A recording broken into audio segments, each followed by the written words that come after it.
Friends, आप सभी का स्वागत है मेरे YouTube channel my online classroom. And today in this video हम पढ़ने वाले हैं नेशनलिज्म इन इंडिया, जो कि आपका क्लास 10 का हिस्ट्री का चैप्टर है। अच्छा, एक बात और मैं बता दूं, क्योंकि काफ़ी सारे बच्चों के पास I think latest edition book नहीं होंगी, तो आप जो ये चैप्टर जो है आपका वो चैप्टर 2 हो गया है। बट अदरवाइज अगर देखा जाए मोस्टली जो बुक्स में, अगर जो आपके पास पुरानी बुक्स हैं तो वहाँ पे ये चैप्टर 3 ही होगा। पर देखिए, इसमें कोई वैसी बात नहीं कन्फ्यूजन की। आपका चैप्टर का नेम सेम है, साथ ही आपका जो कंटेंट है बुक का, जो इस चैप्टर का कंटेंट है वो भी सेम है। तो इसमें कोई कन्फ्यूजन की बात नहीं है। सिर्फ आप ये जो पहले चैप्टर 3 होता था, अब ये चैप्टर 2 हो गया है, क्योंकि जो इंडो चाइना वाला चैप्टर था, जो पहले चैप्टर 2 था, वो अब हटा दिया गया है। ठीक है, तो इतना था जो मुझे क्लियर करना था आपसे। इसके साथ ही देखिए, आज मैं आपको पूरा एक्सप्लेन करने वाली हूँ चैप्टर लाइन टू लाइन। तो देखिए, सबसे पहले मैं आपको थोड़ा सा इंट्रोडक्शन दे दूँ रिलेटेड टू दिस चैप्टर कि हम क्या पढ़ने वाले हैं, क्या मेन कॉन्सेप्ट है इस चैप्टर का। जैसे आप देख सकते हैं कि जो चैप्टर की हेडिंग है वो है नेशनलिज्म इन इंडिया। ठीक है। अच्छा, अब इंडिया तो हमें पता है, ठीक है, इंडिया तो हमारी कंट्री का ही नाम है। अब नेशनलिज्म जो शब्द है इसका मतलब समझ लेते हैं। देखिए, नेशनलिज्म जो वर्ड है, ये ड्राइव हुआ है लैटिन लैंग्वेज का वर्ड नेटस से, NATUS। ठीक है, नेटस का मतलब होता है love and patriotic feeling towards the nation.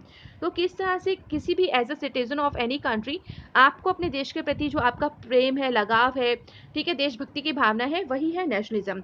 ठीक है। अब देखते हैं फर्स्ट पैरा में क्या बताया गया। तो देखिए, इससे पहले के चैप्टर में हमने काफ़ी कुछ पढ़ा है रिलेटेड टू कि किस तरह से जब आधुनिक राष्ट्रवाद यानी मॉडर्न नेशनलिज्म जब यूरोप में आया, तो उसके साथ साथ काफ़ी ज़्यादा और भी नेशन स्टेट्स, ठीक है, जो और राष्ट्र स्टेट्स थे, उनका भी फॉर्मेशन हुआ, वो भी बने। इसके साथ ही काफ़ी ज़्यादा चेंज हुआ, जिसमें पीपल्स की अंडरस्टैंडिंग, लोगों के समझने के तौर तरीकों में भी बदलाव हुआ। किस तरह से लोग अब अपनी आइडेंटिफिकेशन देने लगे और किस तरह से वो ये बताने लगे कि वो किस कंट्री या किस जगह से वो बिलोंग करते हैं। इसके साथ ही देखिए, न्यू सिंबल्स और जो आइकन्स थे, न्यू सॉन्ग्स थे, आइडियाज़ थे, फॉर्स्ड न्यू लिंक्स। देखिए, फॉर्स्ड का मतलब क्या होता है, संपर्क करना, ठीक है, फॉर्म, आप कह सकते हो फॉर्म करना, कनेक्ट करना। तो इनके द्वारा भी काफ़ी ज़्यादा न्यू लिंक्स जो थे वो भी कनेक्ट हुए, वो फॉर्म हुए इन न्यू सिंबल्स और आइकन्स के साथ, न्यू सॉन्ग्स के साथ, आइडियाज़ के साथ ही redefine the boundaries of communities. इसके साथ ही उन्होंने अपनी जो भी कम्युनिटीज़ से जो बिलोंग करते थे, उनकी बाउंड्रीज, उनकी सीमाओं का भी एक कह सकते हो उसको रीडिफाइन किया, उनकी डेफिनेशन दी। क्योंकि पहले जो राज्य थे वो दूसरों के कब्जे में थे, दूसरे देशों के उपनिवेश में आते थे। बट अब वो आज़ाद हो गए थे, तो इस तरह से अपनी अपनी बाउंड्रीज के द्वारा भी वो अपनी डेफिनेशन दे रहे थे। In most countries the making of this new national identity was a long process. तो काफ़ी सारी कंट्रीज़ में आप देखोगे ये जो नेशनल आइडेंटिफिकेशन मिला दूसरी दूसरी कंट्रीज़ को, नई नई कंट्रीज़ को, किस तरह से वो आज़ाद हुए, तो ये पूरा प्रोसेस जो है वो काफ़ी लंबा रहा। ऐसे नहीं कि उन्हें कोई स्ट्रगल नहीं करना पड़ा। काफ़ी कंट्रीज़ में आप देखोगे काफ़ी स्ट्रगल के बाद ही उन्हें इस तरह की पहचान मिली। इसके साथ ही देखिए, हम ये भी जानेंगे कि इंडिया में इस तरह का चेतना, आप कह सकते हो कि कॉन्शियसनेस जो होता है, उसका मतलब तो चेतना, कि किस तरह से यहाँ पे लोगों को उनके फ्रीडम मिली और किस तरह से यहाँ पे देशभक्ति, कह सकते हो आप, नेशनलिज्म किस तरह से रेज हुआ। इसके साथ ही देखिए, इंडिया में एज इन वियतनाम, जिस तरह से many other colonies, the growth of modern nationalism is intimately connected to the anti colonial movement. तो वियतनाम और इंडिया में जैसे वैसे आप समझ सकते हो, वियतनाम और अदर कॉलोनीज में देखा गया है कि जो भी वहाँ पे ग्रोथ हुई है, जो भी नेशनलिज्म, मॉडर्न नेशनलिज्म की ग्रोथ हुई है, वो वास्तव में किससे कनेक्टेड थी, इंटीमेटली, मतलब गहरे तौर पर। ठीक है, गहरे तौर पर हम किससे कनेक्टेड थे, वो थी एंटी कॉलोनियल मूवमेंट, कि किस तरह से उन देशों में भी इंडिया की तरह दूसरी कंट्रीज जो थी वो राज करती थी। और वहाँ पे जब एंटी कॉलोनियल मूवमेंट स्टार्ट हुए, तो उसी की वजह से मॉडर्न नेशनलिज्म इमर्ज हुआ। तो इंडिया में भी कुछ इसी तरह से हुआ। People began discovering their unity in the process of their struggle with colonialism. और इसके साथ ही देखिए, जो लोग थे, जो वहाँ के, उन्होंने क्या क्या डिस्कवर करना स्टार्ट किया, उन्होंने डिस्कवर करना स्टार्ट किया अपनी यूनिटी को, अपनी एकता को। सारे लोग मिलजुल के रहे, और किस तरह से विद स्ट्रगल, जब वो स्ट्रगल कर रहे थे कॉलोनिज्म के खिलाफ, जब एंटी कॉलोनियल मूवमेंट चल रहे थे, उसी दौरान वो अपनी एकता को भी अपने, कह सकते हो कि आप, स्ट्रॉन्ग करने में लगे हुए थे। The sense of being oppressed under colonialism provided a shared bond that tied many different groups together. और ये जो सेंस था कि किस तरह से उनके साथ भेदभाव होता था, उनको ऑप्रेस्ड किया जाता था कॉलोनिज्म रूल के अंतर्गत, तब इनमें एक कह सकते हो एक जागृति आई कि वो किस तरह से अपने कल्चर को, अपने आप को एक दूसरे से बॉन्ड करें, शेयर करें और अपने रिश्तों को और मजबूत करें। और जितने भी डिफरेंट ग्रुप्स थे वो सब मिलजुल के रहें यहाँ पे, क्योंकि सभी की कंडीशन एक समान ही थी उस टाइम। अच्छा, इसके साथ ही देखिए हर एक ग्रुप का देख लें, हर एक क्लास का देख लें, तो इफ़ेक्ट्स जो थे कॉलोनिज़्म के दौरान वो अलग-अलग थे। सबकी जो फीलिंग थी, सबके जो एक्सपीरियंसेस थे, वो अलग-अलग थे। इसी तरह से देखिए जो नोशंस, नोशंस मतलब होता है ओपिनियन, ठीक है, सोच। तो सबकी जो सोच थी फ्रीडम को लेके, जो ओपिनियन थी, वो भी डिफरेंट डिफरेंट थी, वो एक जैसी नहीं थी, ठीक है। किसी एक के लिए जो फ्रीडम का मतलब था वो शायद दूसरे के लिए कुछ और था।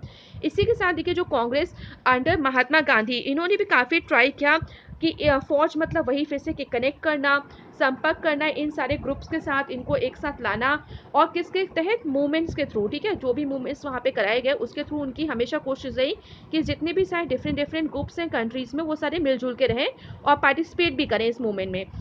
But the unity did not emerge without conflict. But ये बात भी समझने की थी कि देखिए यूनिटी जो होती है वो ऐसा नहीं कि एकदम से आ जाती है, कोई प्रॉब्लम नहीं होती है। यहाँ भी लोगों को काफ़ी ज़्यादा मतभेद जो थे, जो काफ़ी ज़्यादा कॉन्फ्लिक्ट का सामना करना पड़ा। इसके साथ देखिए लास्ट पैरा में कि आपने इससे पहले भी काफ़ी कुछ पढ़ा है अपने प्रीवियस क्लासेस में, अपने अर्लियर टेक्स्ट बुक्स में, कि किस तरह से ग्रोथ हुई है नेशनलिज्म की इंडिया में first decade of the 20th century. इसके बाद देखिए इस चैप्टर में हम क्या पढ़ने वाले हैं, इंपॉर्टेंट पूरी स्टोरी हम कवर करने वाले हैं 1920 से लेके, साथ ही हम कवर करेंगे non cooperation and civil disobedience movement. देखिए नॉन कॉपरेशन को हम एनसीएम शॉर्ट में बोल सकते हैं और सिविल डिसओबीडियंस मूवमेंट को हम सीडीएम शॉर्ट में बोल सकते हैं। बट आप जब एग्जाम में आपसे पूछा जाएगा तो आप बेहतर होगा आप एक दो बार इसकी फुल फॉर्म लिख दीजिएगा और बाद में बेशक आप शॉर्ट फॉर्म में लिख सकते हो, पर एक बार क्लियर कर दीजिएगा पहले ही फुल फॉर्म में लिख के। We will explore how the, इसके साथ ही देखिए हम ये भी एक्सप्लोर करेंगे कि किस तरह से कांग्रेस ने क्या डिफरेंट डिफरेंट मेथड से डेवलप किया नेशनल मूवमेंट इस कंट्री में, साथ ही किस तरह के नेशनल सोशल ग्रुप्स जो थे उन्होंने पार्टिसिपेट किया किस तरह के मूवमेंट्स में। और इसी के साथ हम ये भी जानेंगे कि nationalism capture the imagination of people, कि किस तरह से नेशनलिज्म ने कैप्चर किया इमेजिनेशन ऑफ पीपल, कि जो एक कह सकते हो कि देशभक्ति की उड़ान, या फिर किस तरह से एकता को पूरा पूरा आप कह सकते हो कि उसको लागू किया जाए, हमेशा रखा जाए, क्योंकि यूनिटी इन डाइवर्सिटी तो हमेशा से इंडिया में बोला ही जाता है। तो ये सारा था आपका इंट्रोडक्शन पोर्शन। इसके बाद मूव करते हैं आपके नेक्स्ट पैरा में। नेक्स्ट जो टॉपिक आ रहा है ये है द फर्स्ट वर्ल्ड वॉर, खिलाफत एंड नॉन कॉपरेशन। देखिए यहाँ से आपका 5 मार्क्स का क्वेश्चन जरूर बनता है फर्स्ट वर्ल्ड वॉर से, और यहाँ से क्वेश्चन बनता है कि किस तरह के इफेक्ट्स है, ठीक है, क्या प्रभाव पड़ा फर्स्ट वर्ल्ड वॉर के दौरान इंडिया में। तो ये देखिए, ये आप याद रखिएगा कि फर्स्ट वर्ल्ड वॉर जो था वो स्टार्ट हुआ था 1914 और चला था 1919 तक, ठीक है। 1914 से स्टार्ट हुआ था और 1919 तक चला था। तो ये वो ईयर्स थे जब वर्ल्ड वॉर खत्म तो हो गया था, बट उसके क्या प्रभाव पड़े थे, किस तरह के न्यू सोशल ग्रुप्स इनकॉर्पोरेट हुए थे, developing new modes of struggle, किस तरह के ज़्यादा से ज़्यादा और new modes of struggle start हो गए थे। तो ओके, और भी जो डेवलपमेंट्स हुई थी उनको हम किस तरीके से समझते हैं, क्या इसके इम्प्लीकेशंस रहे। तो इन्हीं इम्प्लीकेशंस में देखिए आपका जो सेकंड पैरा है वो आपका पूरा फुल आंसर है यहाँ पे, जो आपका आंसर छिपा हुआ है, जो आपको लर्न करना है 5 मार्क्स का। तो आपसे यही पूछा जाएगा कि फर्स्ट वर्ल्ड वॉर के क्या प्रभाव रहे, क्या इसके रीजंस रहे। तो यहाँ पे यही बताया गया कि सबसे पहली बात कि फर्स्ट वर्ल्ड वॉर की वजह से एक new economic and political situation जो थी वो क्रिएट हुई, ठीक है। एक आर्थिक और राजनीतिक तौर पे एक नई तरह की सिचुएशन क्रिएट हुई। इसके साथ ही देखिए काफ़ी ज़्यादा जो डिफेंस एक्सपेंडिचर, क्योंकि इस टाइम वॉर का टाइम था, तो जो भी सामान लेना, हथियार लेना, सैनिकों के कपड़े हो गए, यूनिफॉर्म्स, उनकी जो खाने का सामान, तो इन सब चीज़ों के लिए काफ़ी ज़्यादा पैसों की ज़रूरत थी। तो ये है कि काफ़ी ज़्यादा डिफेंस एक्सपेंडिचर था वो इंक्रीज हो चुका था, और ये सारा फाइनेंस कैसे हो रहा था, बाई वॉर लोन्स, ठीक है, जो लोन्स के द्वारा ही यहाँ पे पैसा खर्च किया जाता था। और इसके साथ ही देखिए इंक्रीजिंग टैक्सेस भी इंक्रीज कर दिए थे, और इंडिया में इस तरह की चीज़ें कर दी गई थी।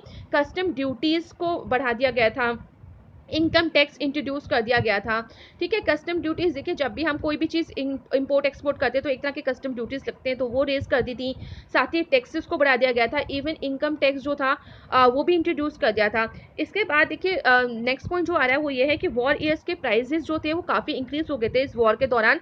हर चीज़ का अगर मार्केट में आप खरीदने जाओ तो प्राइजेस काफ़ी ज़्यादा इंक्रीज हो गए थे, डबल हो गए थे अगर देखे जाए 1913 से 1918 के बीच में। और यहाँ पे ये दौरान क्या हुआ था कि काफ़ी ज़्यादा जो लोग थे कॉमन पीपल, उनको अपने 2 वक़्त की रोटी जुटाने में बहुत ज़्यादा मेहनत करनी पड़ती थी। हार्डशिप मतलब बहुत ज़्यादा एक्सट्रीमली बहुत मेहनत उनको करनी पड़ती थी।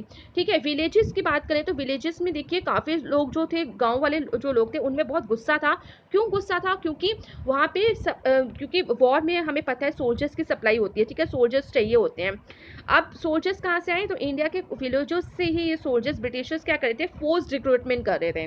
तो ये आपका नेक्स्ट पॉइंट बनता है, नेक्स्ट हेडिंग बनती है, फोर्स्ड रिक्रूटमेंट कर रहे थे। अच्छा, फोर्स्ड रिक्रूटमेंट क्या होता है कि आपकी मर्जी के बिना आप काम नहीं करना चाहते हैं, आप उस जॉब को करना नहीं चाहते, बट आपको ज़बरदस्ती पकड़ के भेजा जा रहा है।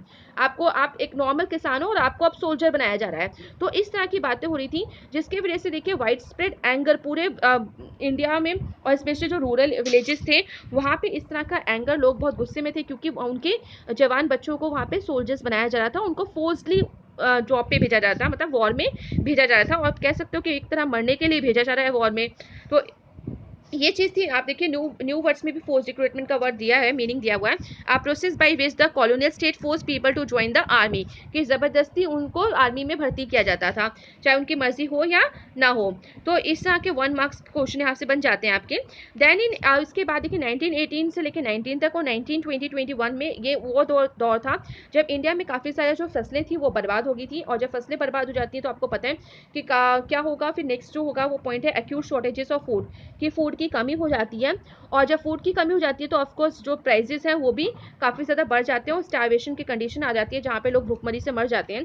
इसके साथ ही देखिए एक इन्फ्लुएंजा एपिडेमिक भी हुआ, एक आप कह सकते हो कि एक फ्लू वाली कंडीशन आई जहाँ पे काफ़ी लोग जो थे इस वजह से मर गए थे। अकॉर्डिंग टू द सेंसस की रिपोर्ट देखी जाए तो 1921 में 12 से 13 मिलियन जो पीपल थे वो इस कह सकते हो इसके बाद जो रिजल्ट था फैमिन का और जो इन तरह की एपिडेमिक्स हुई हैं उसकी वजह से काफ़ी लोग मर गए थे।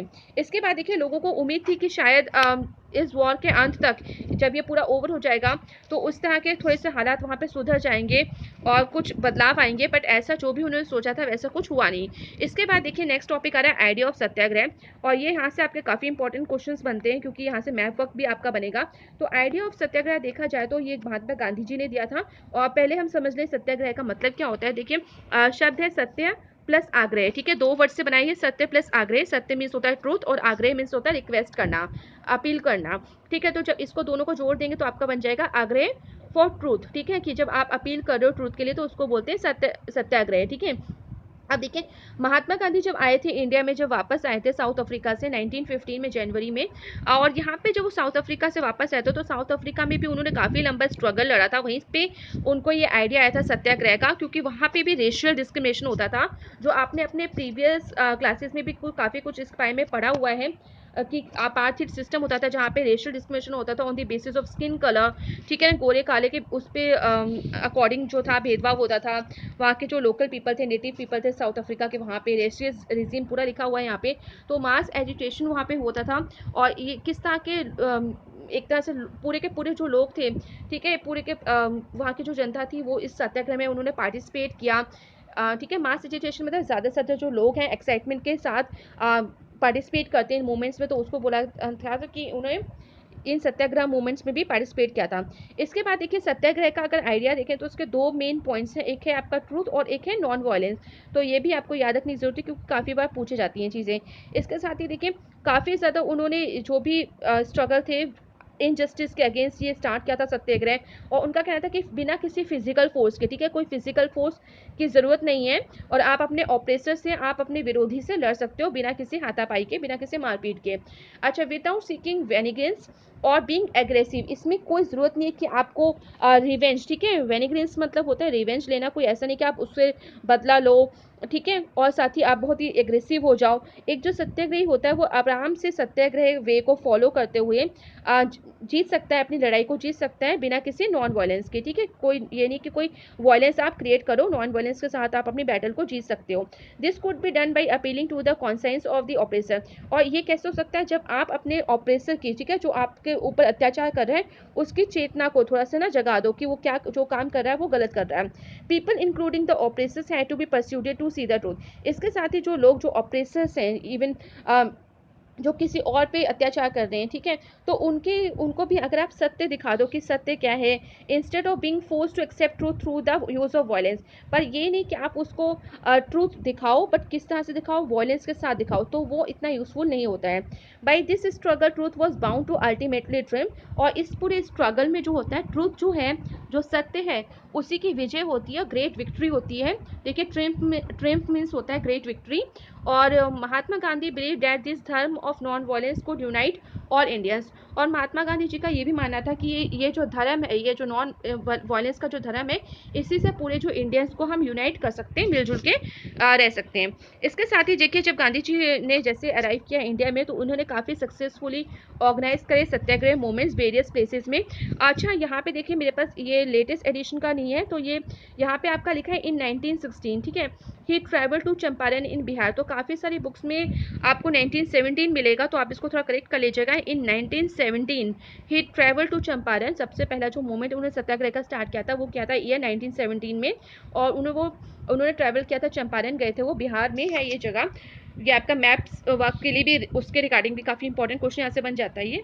तो वहाँ पे इन्होंने पीजेंट्स को इंस्पायर किया था, उनके साथ स्ट्रगल, क्योंकि वहाँ पे स्ट्रगल कर रहे थे जो वहाँ के फार्मर्स थे, लैंडलेस फार्मर्स थे, वो स्ट्रगल कर रहे थे against the oppressive plantation system, क्योंकि कॉलोनियल टाइम में जो ब्रिटिशर्स थे वो यहाँ पे इंडिगो प्लांटेशन करा रहे थे, ठीक है। इंडिगो जो ब्लू डाई होता है, उसको वहाँ पे उगा रहे थे। तो जो किसान थे यहाँ पे, जो लैंडलेस फार्मर्स थे, वो उनको उगाना नहीं चाहते थे, क्योंकि उनसे उनके जो खेत थे वो बंजर हो जाते थे। तो इसके अगेंस्ट वो ये मूवमेंट स्टार्ट किया था, सत्याग्रह मूवमेंट, गांधी जी ने सपोर्ट किया था। फिर इसके बाद गांधी जी ने 1917 में ही साथ ही एक सत्याग्रह मूवमेंट स्टार्ट किया, किसके सपोर्ट में, पीजेंट्स ऑफ खेड़ा, ठीक है, किसके सपोर्ट में, खेड़ा डिस्ट्रिक्ट है गुजरात में, वहाँ पे इन्होंने ये मूवमेंट स्टार्ट किया, वहाँ पे सहयोग दिया पीजेंट्स को। और इसके साथ ही देखिए वहाँ पे क्या प्रॉब्लम थी, क्योंकि यहाँ पे जो क्रॉप फेल हो गई थी, प्लेग एपिडेमिक जैसी महामारी फैल गई थी यहाँ पे, और इसकी वजह से पीजेंट्स जो थे, जो वहाँ पे रेवेन्यू जो टैक्स था वो पे नहीं कर पा रहे थे। इवन काफ़ी उन्होंने डिमांड भी करी, जो रेवेन्यू कलेक्शन है, जो भी टैक्स लिया जाता है, उसमें उनको थोड़ी सी छूट मिल जाए, रिलैक्सेशन मिल जाए। तो इस तरह की बातों के लिए यहाँ पे ये सत्याग्रह मूवमेंट स्टार्ट हुआ था, इन सारी डिमांड्स को फुलफिल कराने के लिए ब्रिटिशर से। इसके बाद देखिए 1918 में महात्मा गांधी अहमदाबाद गए, जहाँ पे उन्होंने एक और फिर से सत्याग्रह मूवमेंट ऑर्गेनाइज किया, और ये अमंग्स किसके साथ इन्होंने स्टार्ट किया, कॉटन मिल वर्कर्स, ठीक है। तो कॉटन मिल वर्कर्स के साथ से उनकी भी काफ़ी सारी प्रॉब्लम थी, कि उससे उनको काम उनसे ज़्यादा कराया जाता था, पेमेंट उनको कम दी जाती थी, सैलरी, ठीक है, जो और फैसिलिटीज़ होती हैं वो उनको नहीं मिल रही थी। तो इस तरह से धीरे धीरे कॉटन मिल वर्कर्स के साथ ये मूवमेंट पूरा स्टार्ट हुआ। तो ये 3 सत्याग्रह मूवमेंट हैं गांधी जी के, जो आपको याद रखने हैं, और यहाँ से आपके मैप वाला जो क्वेश्चन था वो बनता है, जैसे मैंने आपको बताया। सो आई होप यहाँ तक आपको क्लियर हो गया होगा। बाकी का जो कॉन्सेप्ट है वो मैं अपनी नेक्स्ट वीडियो में एक्सप्लेन करूँगी। So thank you everyone, and please like share subscribe this channel for more updates.